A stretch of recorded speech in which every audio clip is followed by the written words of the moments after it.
a luxurious resort in America that conceals a top-secret facility. If this door was actually being opened, it would mean something very dramatic was happening outside, and many millions of lives in the US would be in danger.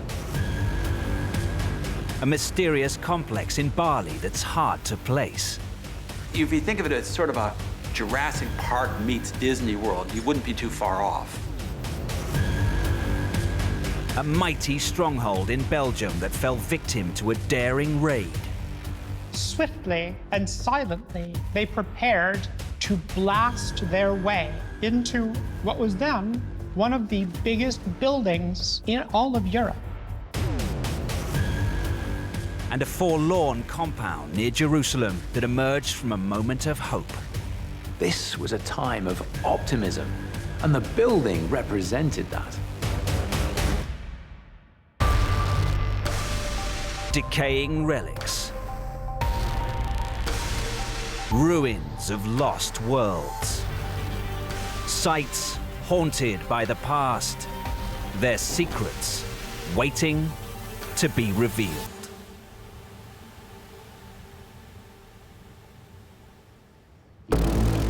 On the southern tip of the tropical island of Bali lies a collection of ramshackle structures with a mystical past.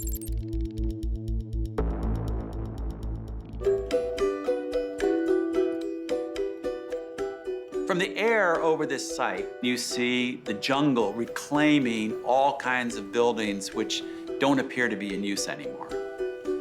This place is really quite beautiful in its own way. There are lots of trees around, and you have this classical Eastern architecture. You can see one large building with this arched roof. Only it's been burnt out. Only the shell survives. This place is full of spiritual iconography. Statues of half-dragon, half-serpent figures, which suggest religious connotations. These buildings are designed to intrigue, but this place isn't quite what it might seem. The whole place is covered from head to toe in street art. Now, if it was indeed spiritual, surely that wouldn't be there. There's places where you feel like you're walking in a ruin of something ancient, but then you realize that's kind of a facade, that in fact everything is relatively recent. It was just built to look old. The biggest part of that facade is this enormous lump of earth covered in trees and towering over the rest of the site. It looks like it's a hill, but it isn't. It's entirely artificial. A lot of money was put into this place to make an impression on people. It's all very Jurassic Park. So what was this place? And why did such extensive investment fail to pay off? There are lots of legends about this place. Enough that people just don't go there anymore. And once you know the story about this site, you'd be right to tread very carefully.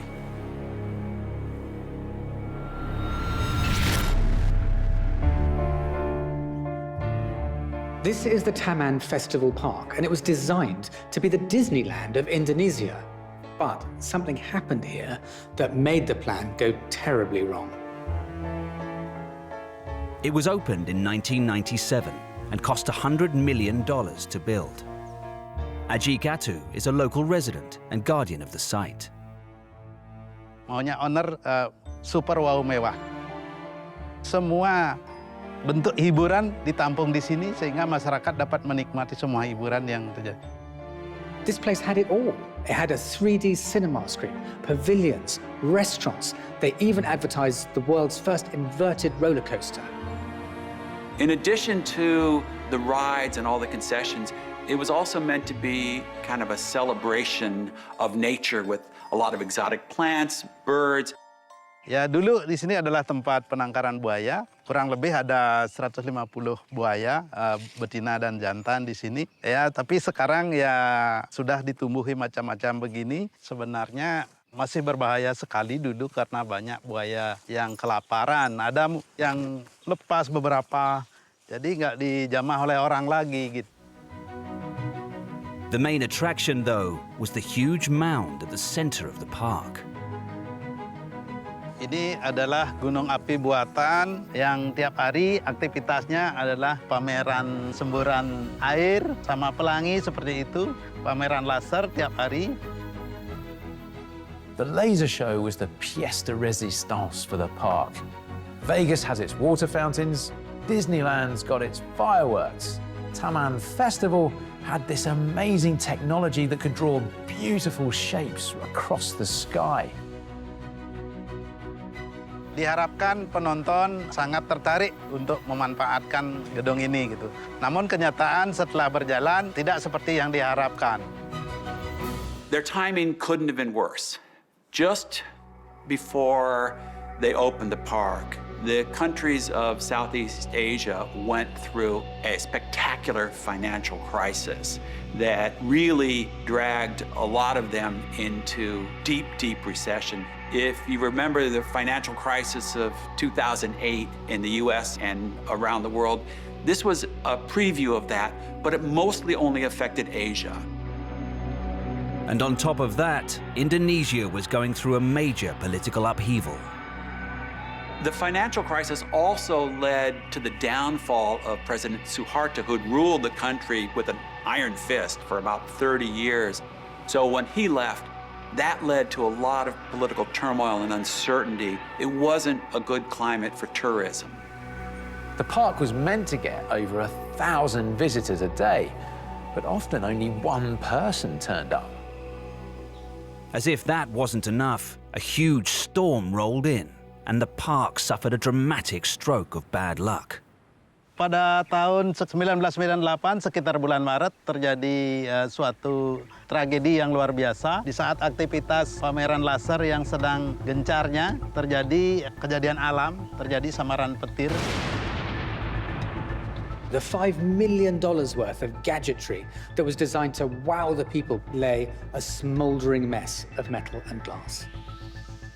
That turned out to be a crushing blow. They just didn't have the money to repair their laser light show, and that was supposed to be kind of the central draw, the symbol of the whole park.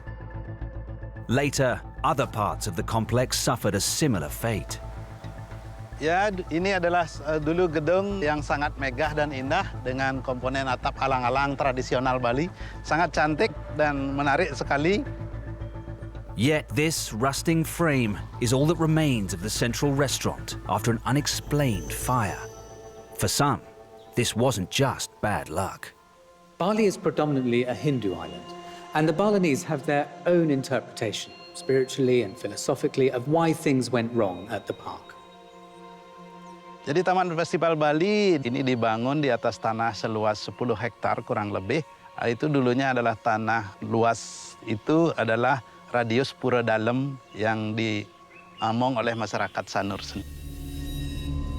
The Temple of the Dead, one of 3 types of sacred temple in Bali, is typically dedicated to Shiva. In the Hindu religion, the god of destruction and the destroyer of evil.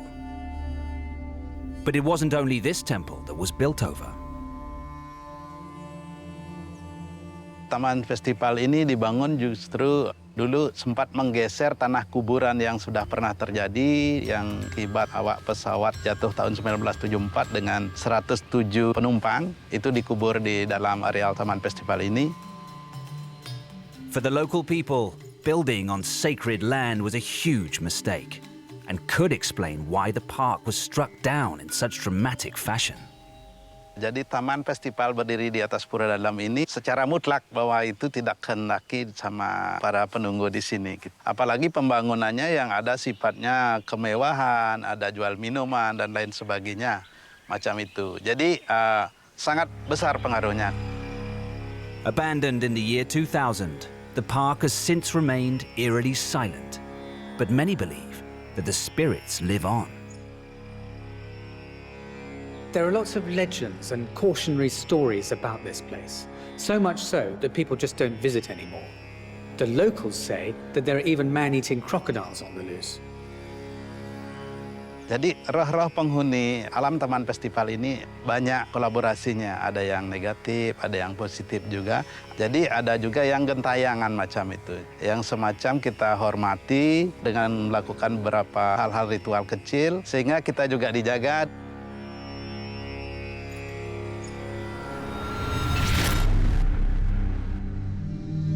With no plans to demolish the complex, the tropical forest is claiming it for its own. Yet the reasons behind its untimely demise are still heavily debated.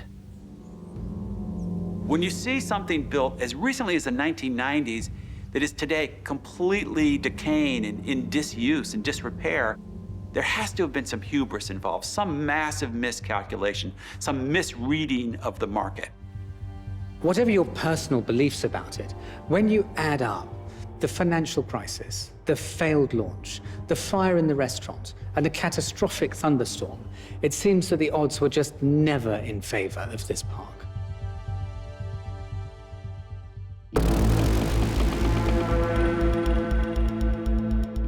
In Belgium, a series of concrete circles hint at something hidden from view.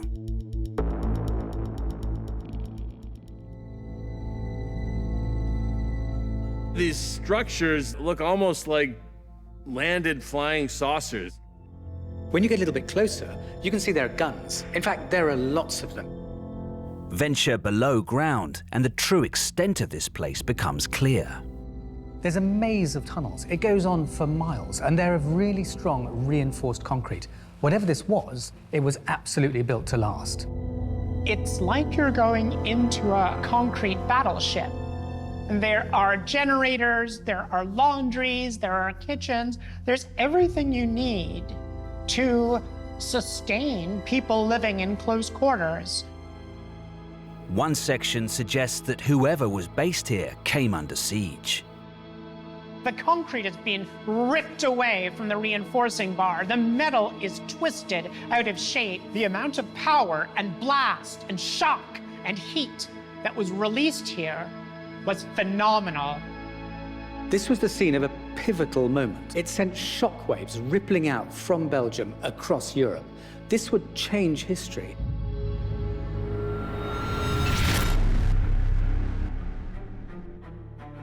On May 10th, 1940, something really incredible happened here. This outnumbered, outgunned, small German detachment landed on top of this state-of-the-art 20th century fortification meant to resist the onslaught of armies, and they took it. It was one of the most audacious acts in military history. It was deemed to be impregnable. It was the largest fortress from Western Europe, and it was taken in the enemy hands in 36 hours. Tom Hendricks is an expert on this fortification and its pivotal role in the history of the country. There wasn't an official war declaration at the time, so everybody was so surprised. Construction here began in the early 1930s. But after the First World War, Belgium had no appetite to get involved in another devastating conflict. This place was all about defense. Belgium was ripped to shreds in the First World War. The battle lines had been drawn right through Belgium, and the violence and destruction bled Belgium dry. In 1936, the Belgian king announced that the country would remain neutral in the event of another war. That absolutely did not mean that Belgium was going to leave itself open to attack. It focused instead on defending very specific areas that it thought would be vulnerable to attack by enemy forces. With the German border just 20 miles away, a ring of forts had been built around the city of Liège. Now, 4 new forts were added to further protect the border. The biggest was Fort Eben-Emael. Fort Eben-Emael was designed to cover the critical bridges across the Albert Canal, which would be the German highway into Belgium. They constructed this fortress with everything that they had learned from the First World War, the war that took place in trenches, and that's the reason why they constructed such a big fortress with many barriers, anti-tank ditches, everything to prevent an attack by infantrymen or by tanks. The total surface area is approximately 185 acres, yet much of this site lies hidden from view. Here we arrived at what they call in French le carrefour de l'étoile, so it means in English the junction of the star, and it connects 5 galleries of the fortress with each other. Now in total we have here a gallery system of 5 kilometers inside of the fortress. The fort had all the manpower and supplies to be able to hold out and defend this part of Belgium for months. The planners had wargamed every scenario they could think of, and they believed it to be indestructible and totally impregnable. Even by today's standards, the firepower held here is seriously impressive. Here we are at the largest gun emplacement of the fortress. Like you could see, it was equipped with 2 barrels of 120 millimeters, and it could throw a shell for about 17.5 kilometers.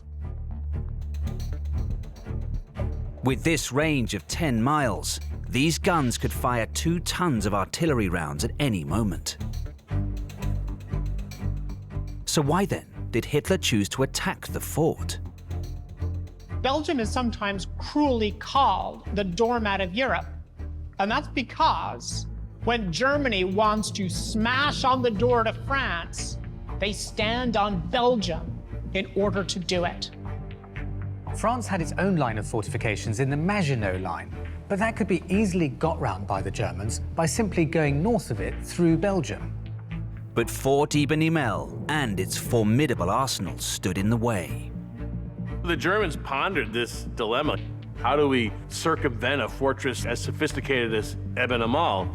If we attack it in a conventional way, it'll be a frontal assault against this entrenched artillery. It'll be a really attritional, bloody battle. It'll disjoint the whole German war plan.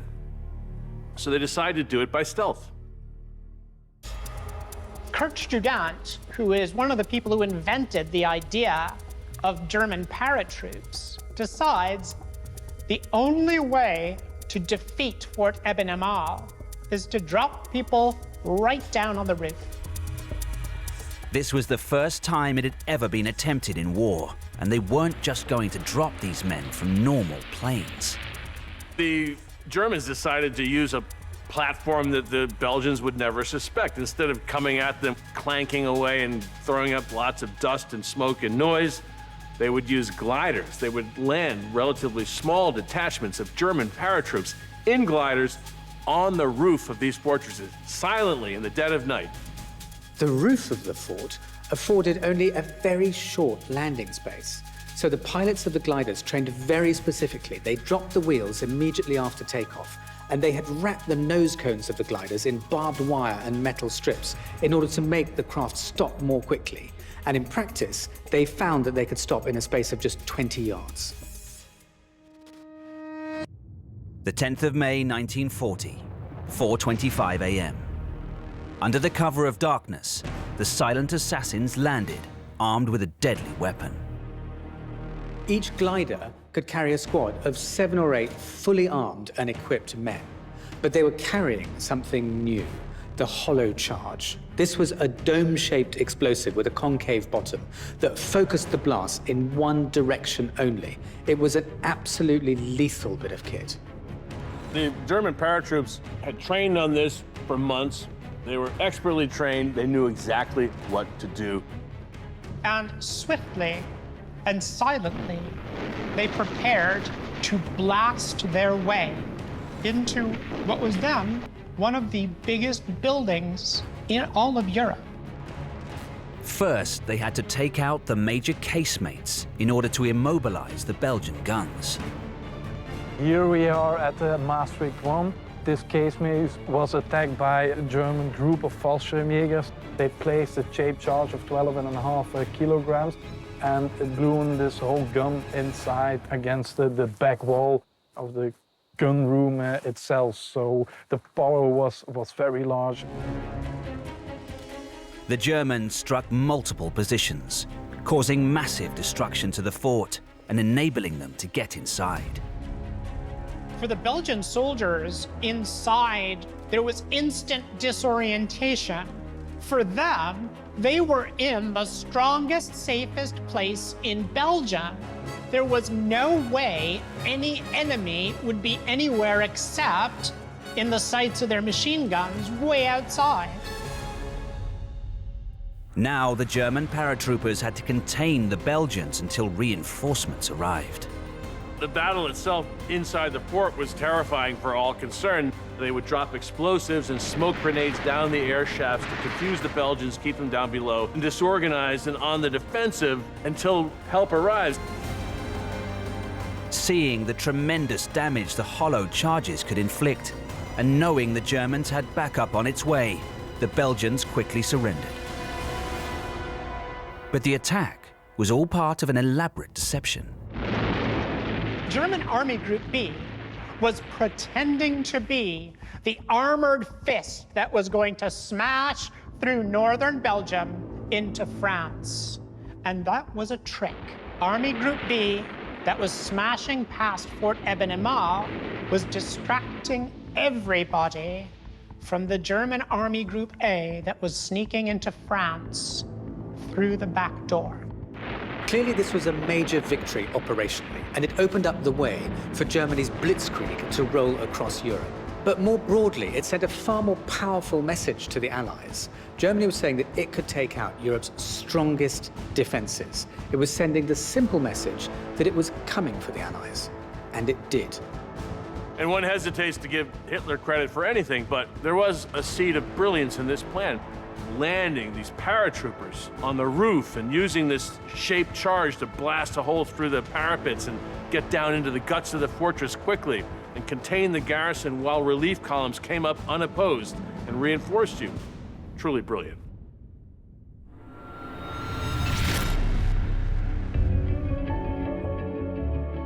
Fortunately, Hitler's plans eventually crumbled, and Belgium was liberated in 1944.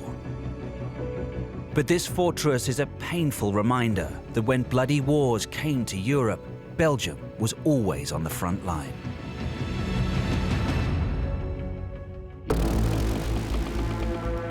In West Virginia, USA, lies a place so well hidden that for decades, no one knew it was there.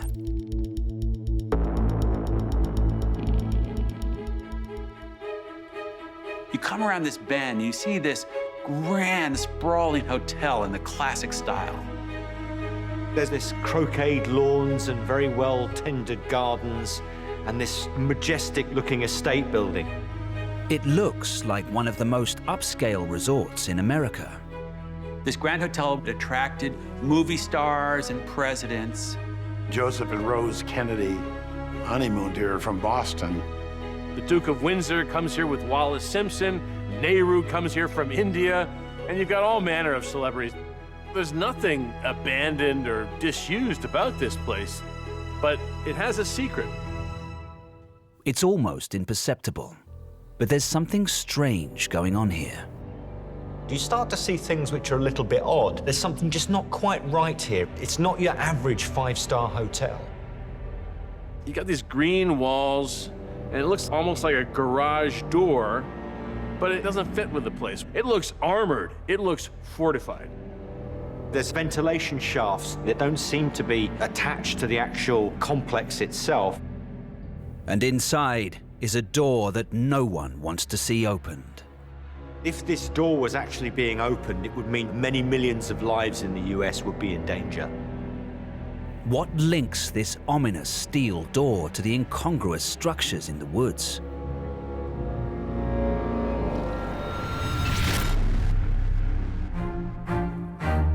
Dr. Robert Conte has worked at Greenbrier Resort for 30 years. He's written the book on the history of this place. The Greenbrier Hotel has been here since 1913 with lots and lots of additions. You can see over the years the hotel has expanded with these banquet halls, and up on the hill is the West Virginia wing.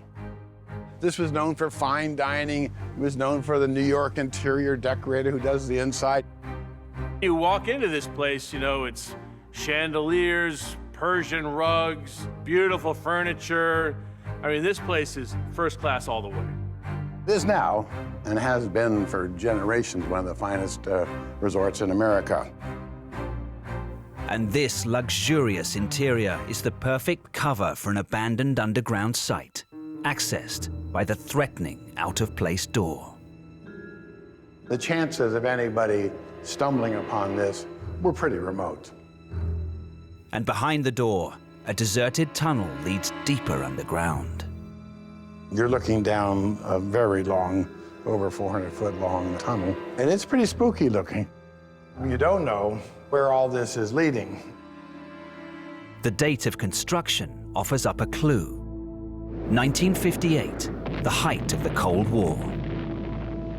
It was very much built within the assumption of a large-scale war. You know, a whole generation of Americans lived in fear of nuclear Armageddon. In the early 1950s, President Dwight Eisenhower started to plan for a doomsday scenario: Soviet nuclear attack on the US. When the Greenbrier was converted into a military hospital during the Second World War, Eisenhower stayed here.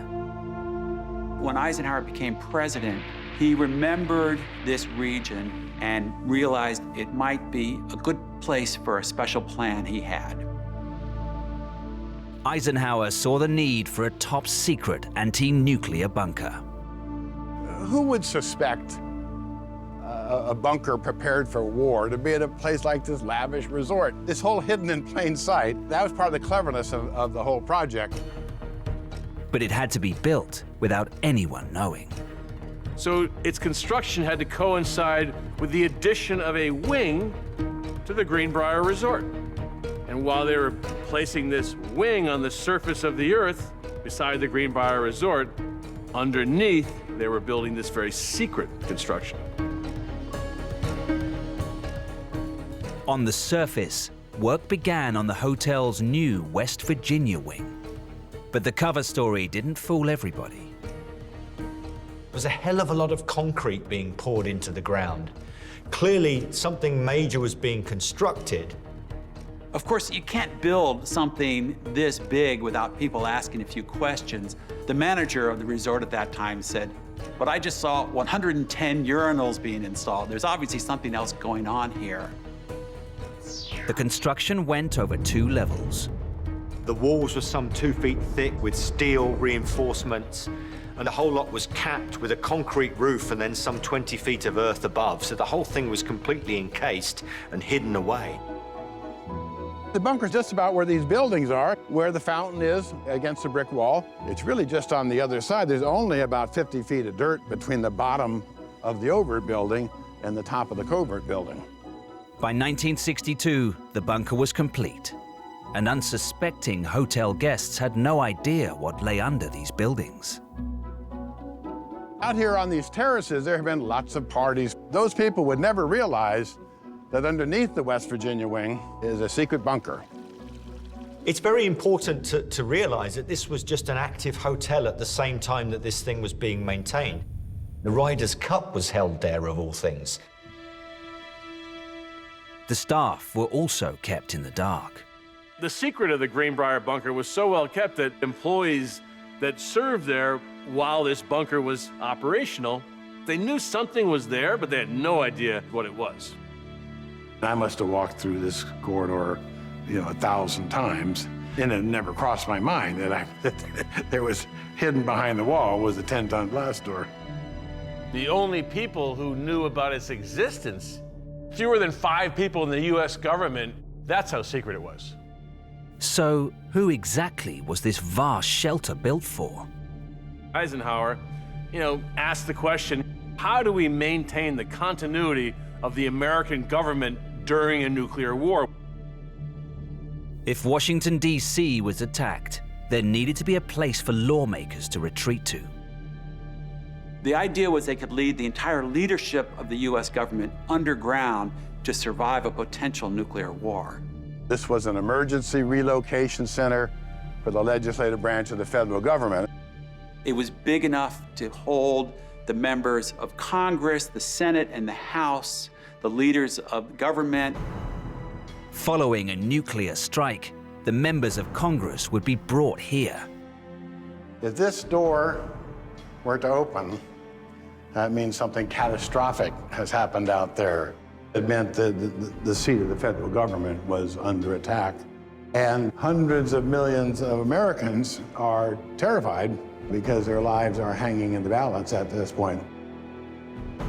The Congress people who were to enter this now deserted warren would have little idea what lay ahead. Once you went through this door, then you just entered this long 433-foot tunnel. It's a long walk to find out what the new world was going to be. At the end of the corridor are the remnants of a series of showers. Now, this is a decontamination unit here.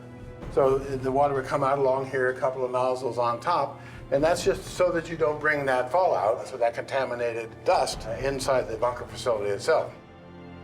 Deeper inside, the 100,000 square foot bunker was equipped with everything required to govern the nation.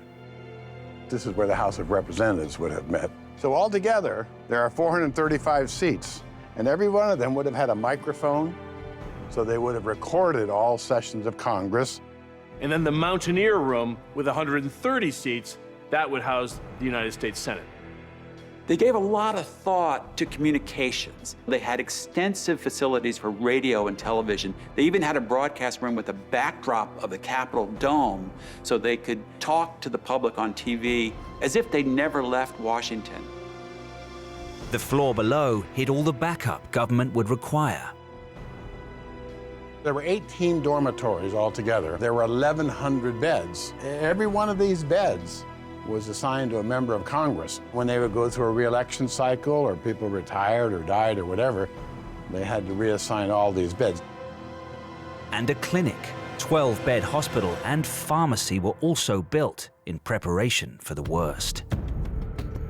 The Greenbrier bunker remained on high alert for 30 years.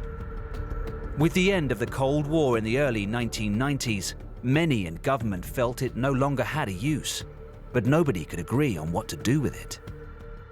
You want to get something done, you leak it to the Washington Post. In 1992, the Washington Post ran a big article exposing the existence of the bunker. Soon after that, the government began to decommission the facility.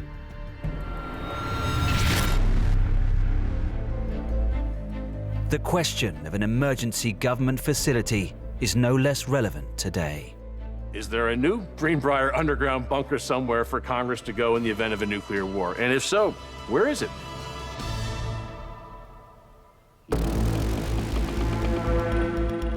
In Abu Dis, on the edge of Jerusalem, stands a monument to a lost peace.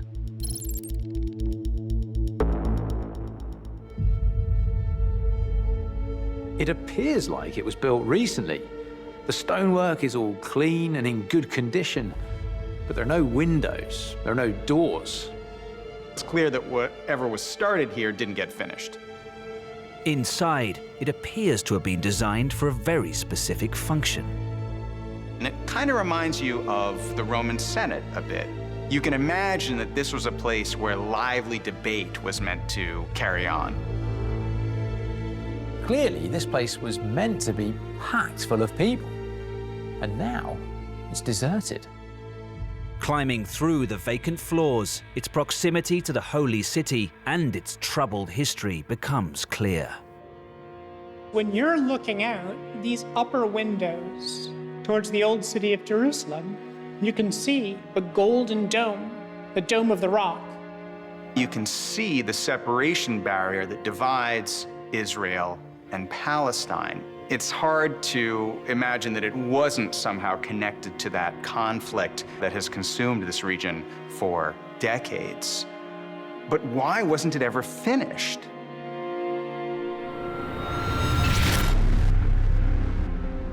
Ahmed Kareh is the former Prime Minister of the Palestinian National Authority.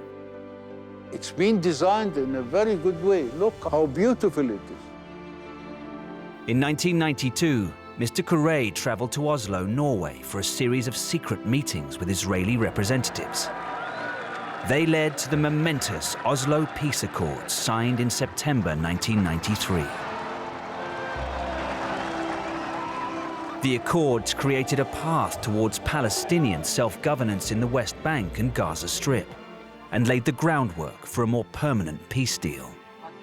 The Palestine Liberation Organization was going to come and take up governance. And instead of governance by Israeli military authorities, the Palestinian territories would be governed by their own rulers. What had seemed like an impossible quest for peace was now on the horizon. Out of that era-defining deal came this: the Palestinian Legislative Council Building, or Parliament.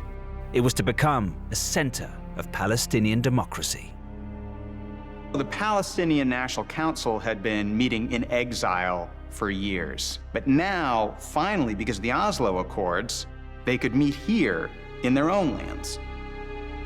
But deciding on the exact location to build it was a deeply political decision, even within the Palestinian leadership itself. To this day, it is Israeli government policy that Jerusalem is the undivided capital of the State of Israel. And the problem is that the Palestinian Authority is very unequivocal that from their point of view, Jerusalem is the capital of a Palestinian Arab state. Some thought that the town of Abu Dis could provide an artful solution to this problem. The line declared by Israel as the municipal boundary of Jerusalem runs right past the parliament. Abu Dis was considered by some in the Palestinian Authority to be part of Jerusalem. Whether by accident or by design, part of the parliament was actually located in the Israeli side of the line. It's impossible to say for certain whether this was intentional, but the symbolic significance of it was hard to ignore. Construction began in 1996. This was a time of optimism, and the building represented that. As construction progressed, it seemed that this chamber would soon become a place of lively political debate. I was the speaker of the council. This is the plenary where the meetings of the council. There are rooms for the speaker, for the committees, and upstairs also for the employees. 162 seats were installed for elected Palestinian representatives. It certainly looked like it would have been an impressive place to plan for the state's future. But as the imposing concrete barrier that wreathes its way past the building suggests, the peace deal and the parliament were built on very shaky ground.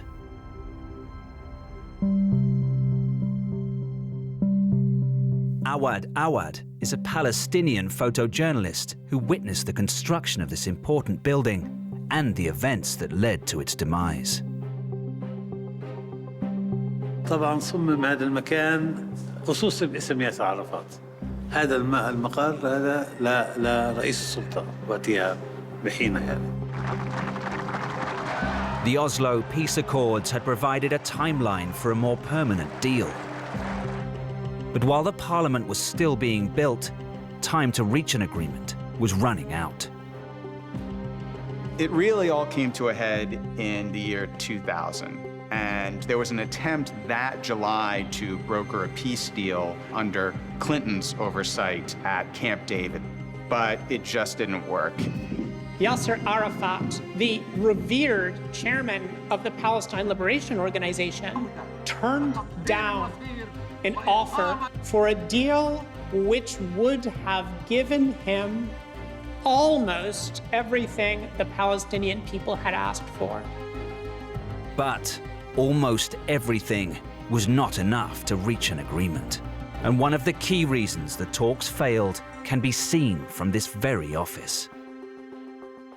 فاختاروا انه يكون مكتب رئيس السلطة الفلسطينية او رئيس الدولة الفلسطينية من هذا المكان. فبتشوف منه قبة الصخرة المشرفة. Among other disputes, the two sides could not reconcile their conflicting claims to Jerusalem and the holy areas surrounding the Al-Aqsa Mosque. And events there would soon leave this building empty and cut off from its future. Ariel Sharon, the Israeli leader of the opposition, a hate figure across the Arab world, when he and a massive Israeli security force walked onto the plaza of the Al-Aqsa Mosque, he was putting up a finger to the Arab population, to the Palestinian population, to the Muslim population. Sharon declared that the site, home to some of the holiest places in both Islam and Judaism, would remain under Israeli control forever. A wave of violence broke out, which came to be called the Second Intifada, with Palestinian suicide bomber attacks in Israeli cities and Israeli military advances onto the West Bank. Construction of the building stopped, but then what happened next sealed its fate. As the torrent of violence raged on, Israeli forces moved to physically separate the two sides. They maintained it was necessary for security, but it had another effect. The wall, made of concrete, surrounded much of the West Bank, and it cut the parliament off from Jerusalem. You can see just how close it runs to the building today. From the Palestinian point of view, they couldn't put their leadership in a space that was now cut off from what they thought of as their capital, Jerusalem. That barrier is a reminder of how little trust there can be between these two nations. This building, which was the product of this hard-fought and hard-won peace process, was ultimately also a victim of its failure.